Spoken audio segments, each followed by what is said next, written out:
जब आप गलती कर लेते हैं, इंदिरा जी के समय में वो गलती हुई और भारत को सिटिंग प्राइम मिनिस्टर खोना पड़ा। पहली बार ऐसा हुआ कि भारत में सिटिंग प्राइम मिनिस्टर मारी गई, और एक बहुत बड़ी बात होती है कि पद पर बैठी प्रधानमंत्री की हत्या, ये भारत के लिए शर्मनाक था।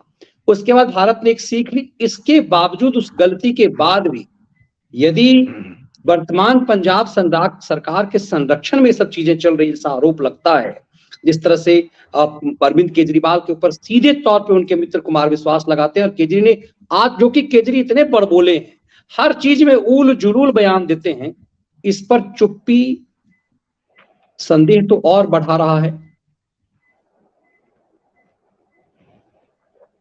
नहीं मनीष जी, असल में एक बड़ी गहरी जड़ें हैं जिसको काट नहीं पा रहे, लेकिन इन्होंने काफी कुछ उन जड़ों को जलाया है, काफी उन जड़ों को हिलाया है।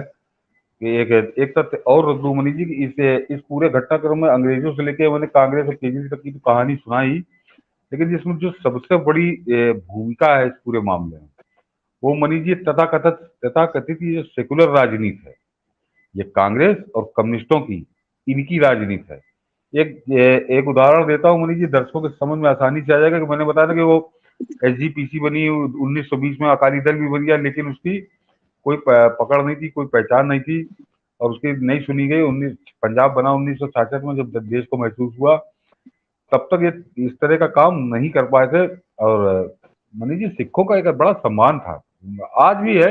आज भी आज इस भी तरह अमृतपाल जैसे लोग कलंकित करते हैं। इस देश का प्रधानमंत्री सवेरे सवेरे बिना बताए गुरुद्वारे पहुंच गए, एक नहीं कम से कम 3 बार हो चुका कि बिना बताए वो गुरुद्वारे पहुंच जाते हैं। मतलब नरेंद्र मोदी का विशेष प्रेम है समझिए।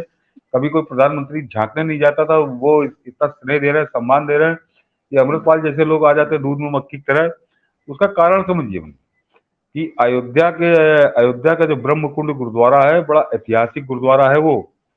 और वहां के ग्रंथी ने अभी पिछले साल 22, मेरे ख्याल से 1922 में, 2022 में ही उनका पूरा बयान छपा था कि गुरु ग्रंथ साहब जो है हमारा, उसमें मनीष जी 5000 बार से ज्यादा राम का नाम, 5000 बार से ज्यादा, 2500 से ज्यादा बार गोपाल यानी कृष्ण जी, गोपाल का नाम है। और जिक्र मतलब, और कुल मिला के 8500 से ज्यादा अधिक बार भगवान या प्रभु का जिक्र है।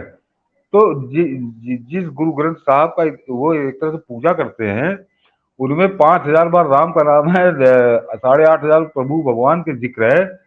तो वो हिंदू धर्म से नफरत कैसे कर सकते हैं, अपने आप को अलग कैसे मान सकते हैं। और दूसरा मान लीजिए एक जड़ और है, जिस पर कभी मैं बताऊंगा कि इसका कारण क्या है। कि खालसा पंथ की स्थापना 1699 में हुई मनीष जी, बैसाखी के दिन। उससे पहले तो एक केस और पगड़ी कड़ा कृपाण की तो कोई वो थी नहीं, अनिवार्यता, वो तो कोई जरूरी था नहीं। और खालसा पंथ की तो खुद मानते हैं अभी मेरे ख्याल से, हाँ, 1999 में 300वीं वर्षगांठ बहुत धूमधाम से मनी थी पूरी दुनिया में, देश में तो बहुत धूमधाम से मनी थी। तो मनीष जी, ये गुरु गोविंद सिंह ने खालसा पंथ की स्थापना की। तो गुरु गोविंद सिंह जी से पहले के जो 9 गुरु थे, वो कौन थे? वो कौन थे? सिख पंथ की समझिए, उसकी तो स्थापना 1699 में हुई। मनीष जी, चाहे वो गुरु तेग बहादुर हो, चाहे गुरु अर्जुन दास, जो जितने गुरुओं की हत्या इन मुगल शासकों ने की, उन्होंने सिख होने के नाते नहीं की। उन्होंने उनको हिंदू संत मान के उनकी हत्या की। वो हिंदू धर्म की लड़ाई लड़ रहे थे, तो अलग पहचान उनकी नहीं थी। गुरु गोविंद सिंह ने उनको एक अलग पहचान बनाई, क्योंकि सशस्त्र सेना वाली। तो उसका मगर मनीष जी कभी सेकुलरों ने जिक्र नहीं किया। इन्होंने वो जो संबंध है हिंदू और सिखों के बीच के, एक समझिए एक शरीर की 2 बाहें हैं। वो कहीं जो अंग्रेज की राजनीति की, अगर इनको अलग रखो, तो इनको भी वही चाहिए था कि अलग करके इनको अलग करना था। तो ये हमेशा उसका बढ़ावा देते रहे, उस चीज को कभी इन्होंने सामने नहीं लाने दिया। और एक और तथ्य बता दूं मनीष जी, कि 9 मार्च 1947, एक जिनकी इतिहास में रुचि जानते होंगे, कि जिन्ना ने एक नेशनल गार्ड बनाया था, हरी ड्रेस में रहते थे, बाकायदे वो हथियार बंद रहते थे।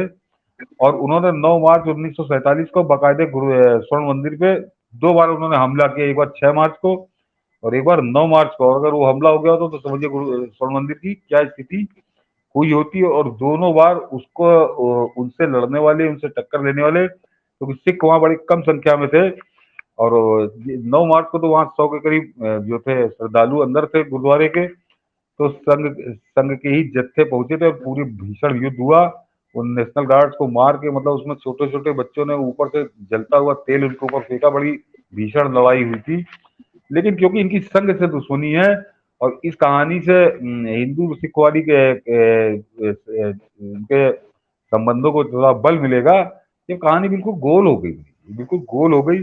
जबकि किताबें अंग्रेजों की लिखी किताबें जिनमें इन सब चीजों का जिक्र है, तो ये जो सेकुलर राजनीति है ये इसमें इसने बहुत बड़ी भूमिका निभाई है इस अलगाववाद और विभाजनकारी स्थिति के लिए, जो आज देश जिस समस्या का सामना आज हम लोग कर रहे हैं।